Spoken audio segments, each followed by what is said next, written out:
There's loose substrate like dirt, sand, or clay, and solid substrate like vinyl, slate, or tile. It's easy to find examples of healthy bearded dragons living in both setups. Even better, you don't have to pick just one, and even more better, all the top selections are quite affordable. When first acquiring a new bearded dragon, simply using paper towel is something you'll find me doing. Say I get a beardie with external parasites like mites but don't realize. Scanning this white layer for little bugs each day is so much easier than spotting them on dirt or tiles. Or your beardie has an upset tummy due to internal parasites or a bacterial infection. Taking note or even photographing his droppings is super easy on paper towel. Plus, if it turns out you do have mites or another issue, throwing away paper towel is easier than dealing with contaminated dirt. After a month or two, it's time for a longer term substrate. Starting with the pros of the non-loose selection like vinyl tiles, which can be cut to shape, or slate or paving stones. They're easy to clean, kind of like mopping your bathroom,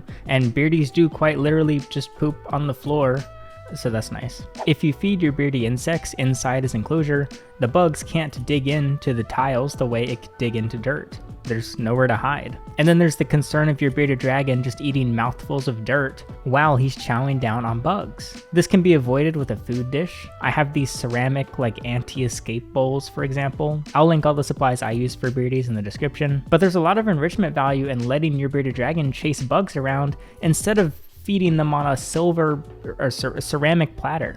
It's like playing fetch. It gives them some exercise and something to do. Beardies are also big lickers. They be licking everything. They freaks like that. And doing so on a surface like tile, it doesn't matter at all. Nothing happens. But when they lick around on loose substrate, they are consuming little particles of it every time. Which leads us into the I word.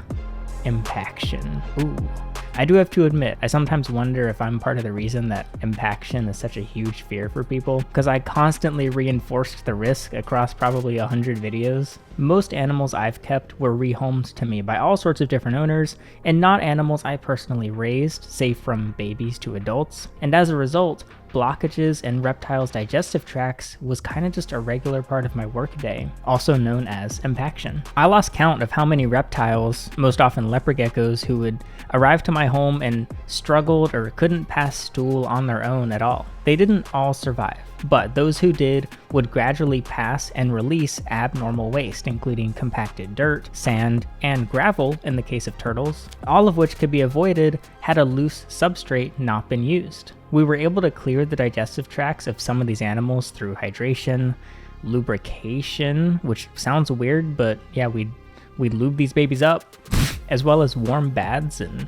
even little massages. They got lubed and massaged. Incredible service. We would then remove the concern of this happening in the future by keeping the animals off of sand, gravel, and soil. The risk to reward value is just so bad for the average reptile keeper. However, the average reptile keeper doesn't watch husbandry videos like this one.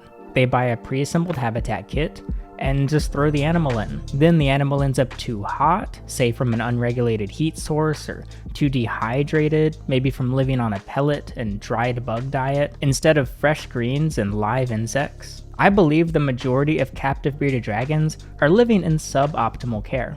These poor conditions then create the perfect storm for an animal who is susceptible to clogged up intestines. But again, these owners aren't researching how to prevent health issues correlated with an increased risk of impaction. Even with my own animals, impaction was often resolved through optimal heating, humidity, and good diets. And so I feel this helps support that these loose substrates alone probably won't stuff up your animal's guts to the point of constipation or death. If your beardie is otherwise in good health, this concern doesn't need to be in the forefront of your mind. Bearded dragons also are a more arid species. It means that they want lower humidity, and it's easiest to regulate this when they're living on something that does not absorb water. If water spills, you just wipe up the tiles. And finally, clogged pores.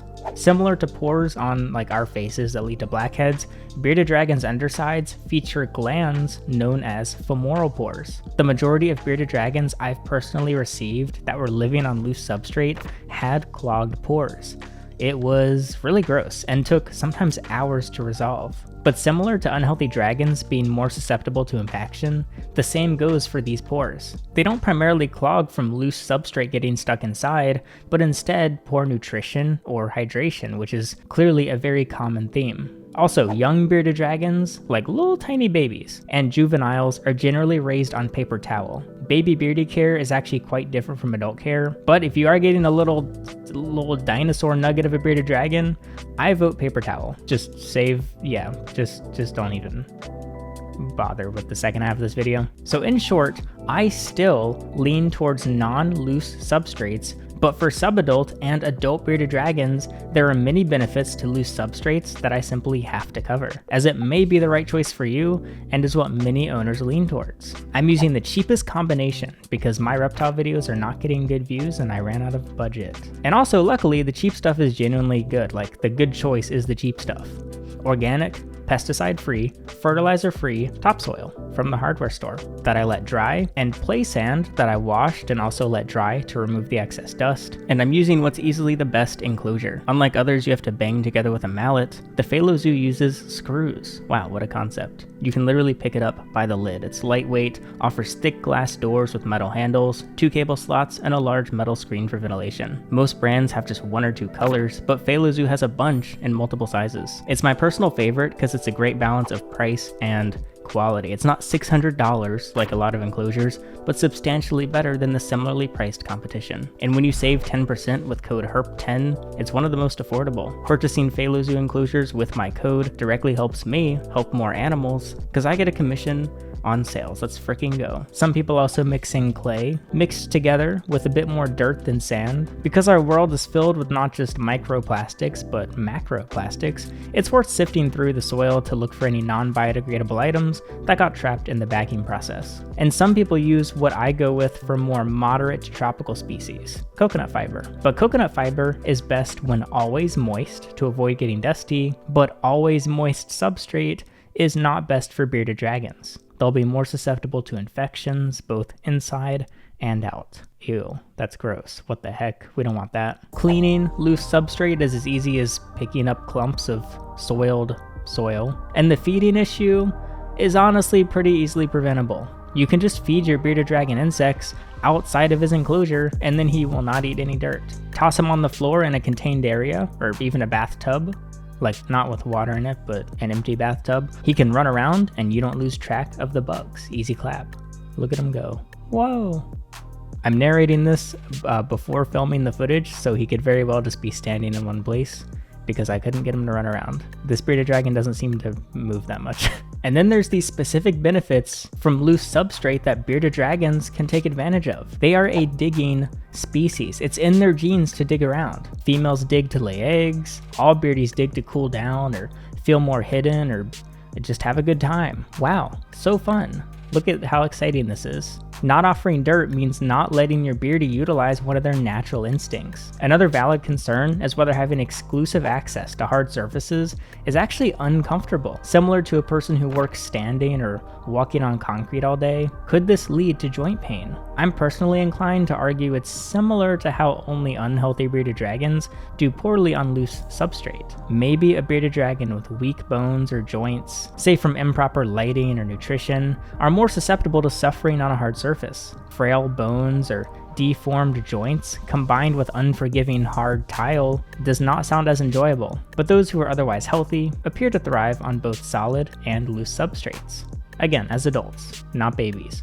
Put the babies on freaking paper towel or I'm gonna beat your ass. This bearded dragon grew up on hard tile.